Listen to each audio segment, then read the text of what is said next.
Good morning and welcome to our weekly Lunch and Learn, where we talk about a variety of different topics related to finance.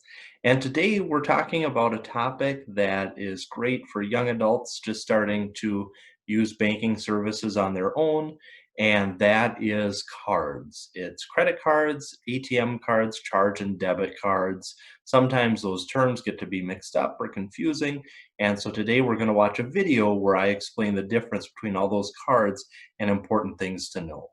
As always, this Lunch and Learn session will be available as a recorded version. So if you have friends or family members that weren't able to attend live with us today, you can share the link with them for this version, which will be available through our website and HomeTown Credit Union's YouTube channel. So without further ado, we're going to get started with our video on getting to know your cards. At the end, I'll be happy to answer any questions that you might have. With HomeTown Credit Union, today we're going to be talking about credit cards, debit cards, ATM cards, and charge cards. What's the difference? What's the similarities? And what do you need to know about these different products? So we're going to start out with what's called a charge card, and I'm sure a lot of us have heard that term before. Sometimes it gets used interchangeably with credit card, but it is a little bit different. So the concept of charging has been around a long time. You go into a store and sometimes people will joke and say, put it on my tab.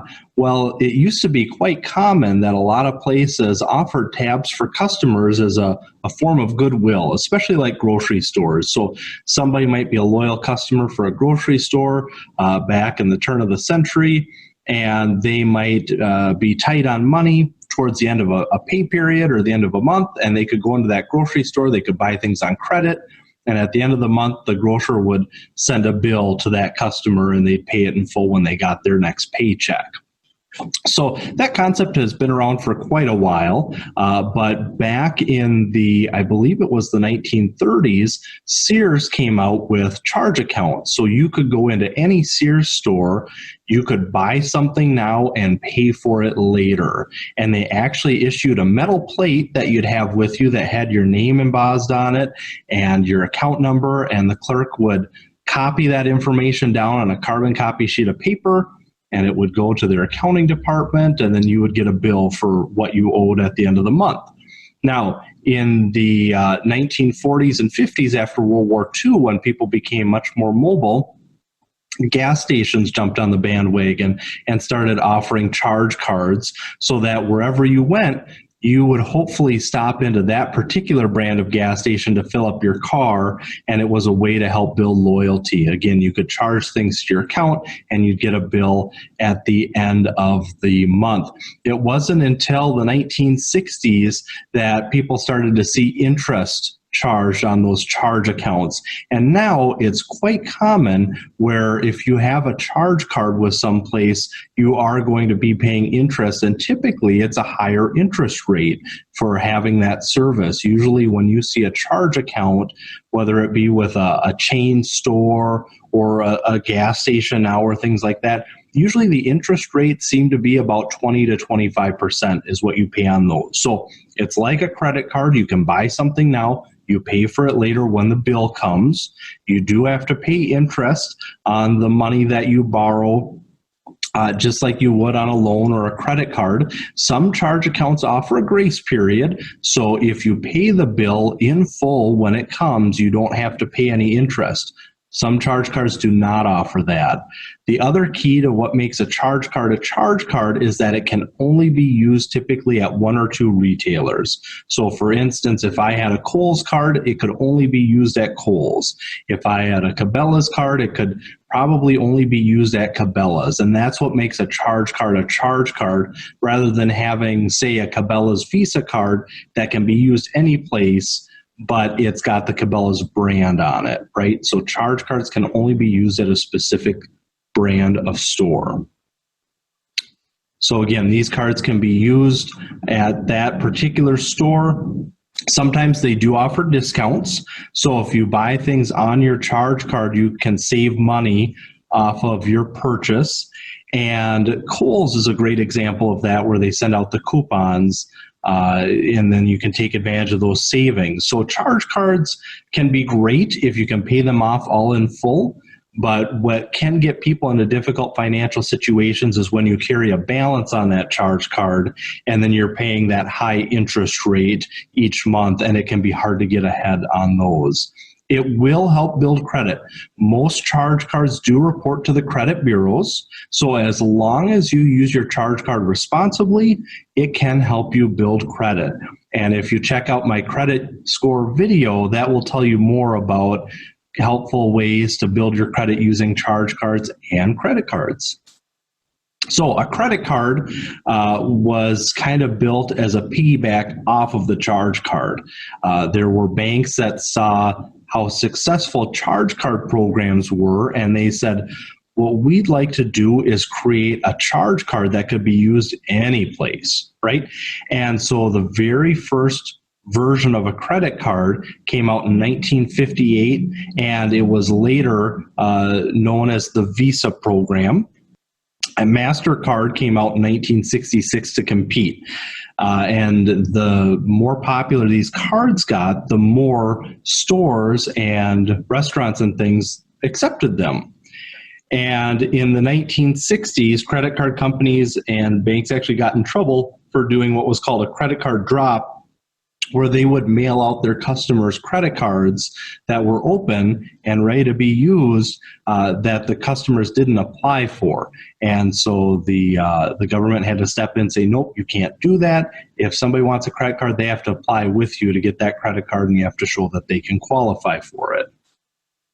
So what makes a credit card unique? It can be used almost anywhere. Basically, any place that credit cards are accepted, you can use that. You can shop around for competitive rates, but watch out for fees. Sometimes credit cards will reel you in with a low introductory rate, but they might sneak different kinds of fees in there, so be aware of that. Also, they may offer introductory rates, so they might start you out at a low rate, but that only lasts for a short period of time before they bump you up to a much higher rate. Credit cards, again, when used responsibly, can definitely help build your credit score.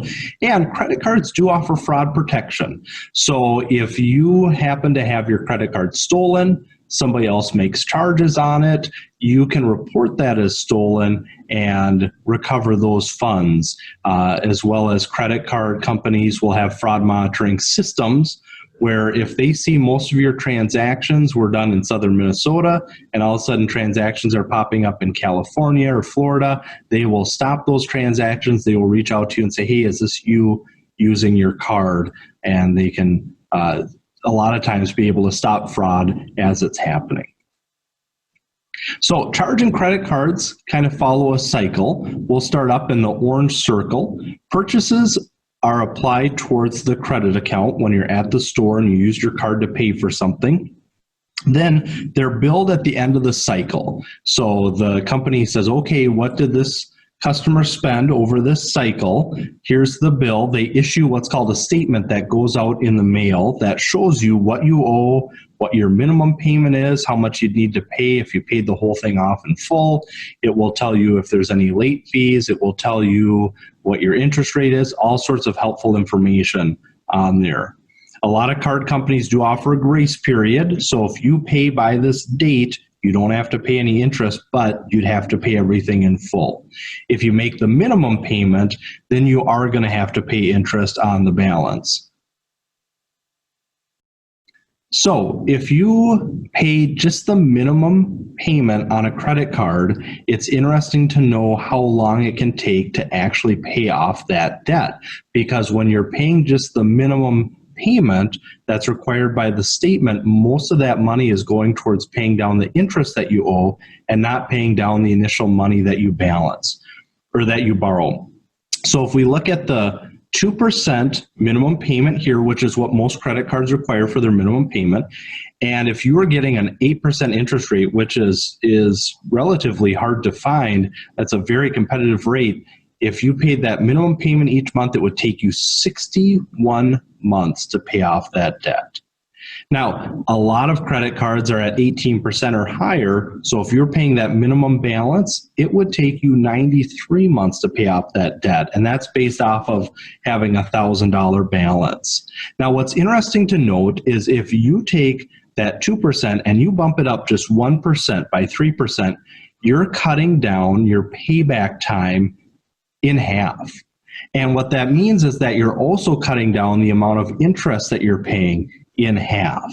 So I understand that sometimes money can be tight, and sometimes you do have to make a minimum payment on your credit card because you can't afford to pay everything.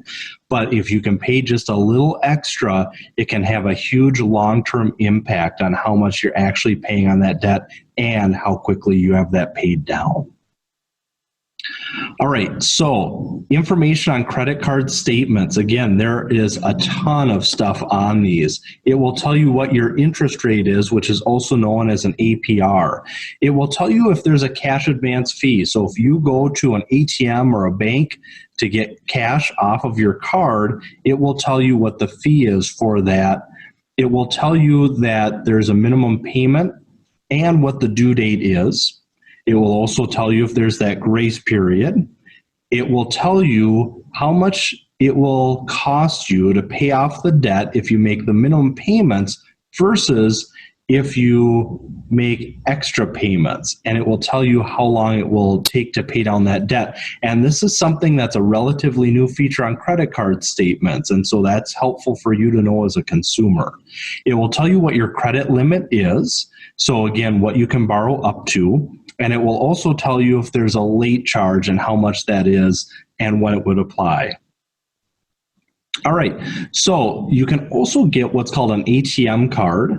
And this is if you have a checking account through your credit union, you can apply for an ATM card. This can also be used if you have simply a savings account. And so this allows you to access your money. You can get cash out at any ATM.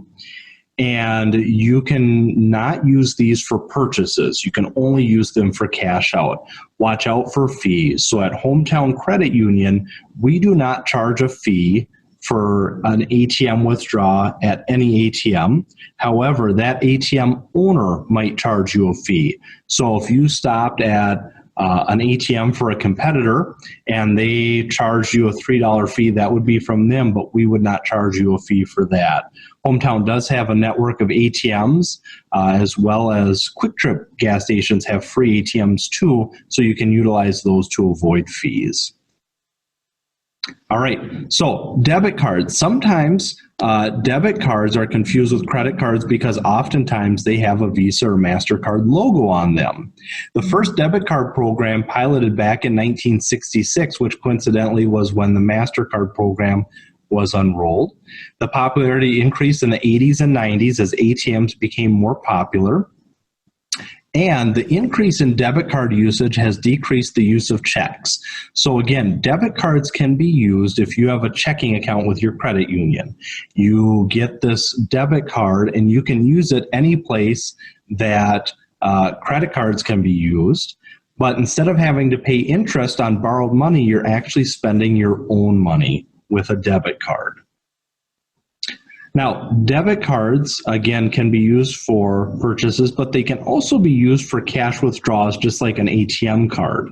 Again, the money comes right out of your checking account, and the money gets paid immediately to a merchant, unlike a check. If you were to write a paper check, that merchant has to submit that through their financial, and then it comes back to your financial, and it takes a little bit of time for them to get payment.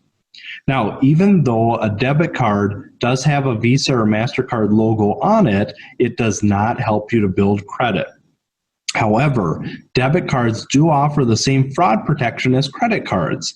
Debit cards have fraud monitoring services, and they will keep an eye out for suspicious transactions, as well as that same feature where if your card is stolen, you get up to 60 days to report any transactions that were not yours, and then you can get those funds refunded. All right, that's everything I have for you today. Be sure to contact me if you have any questions and check out our other videos. We've got a variety of excellent financial education videos on our Hometown Credit Union website. Thank you so much for joining us tonight, and we'll see you again soon.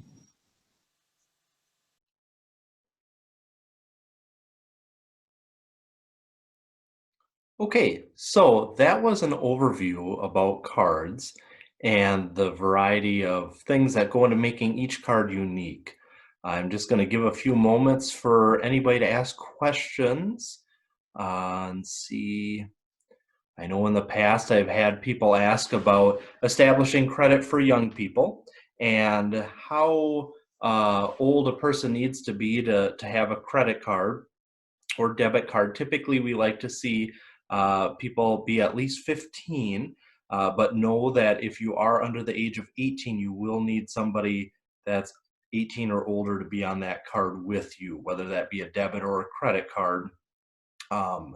So credit cards can be an excellent way to build credit as long as they're used responsibly. And we do have videos that talk about building credit, so be sure to check those out on our website and our YouTube page. Just checking to see if we have any more questions here. And I'm not seeing any, but know that you can always reach out to me. And that's Kurt Halverson with Hometown Credit Union. My email address is khalverson@hometowncu.coop for co-op. And I'm always happy to answer any questions you might have. Thank you for joining us for today's Lunch and Learn. Be sure to join us next week, where we'll be hosting Melissa Cool from Bakety Bakehouse and Fairfrall and Faribault, and she's going to be talking about some fun cooking activities you can do with your kids, as well as money-saving food tips. Thank you all so much, and have a super day.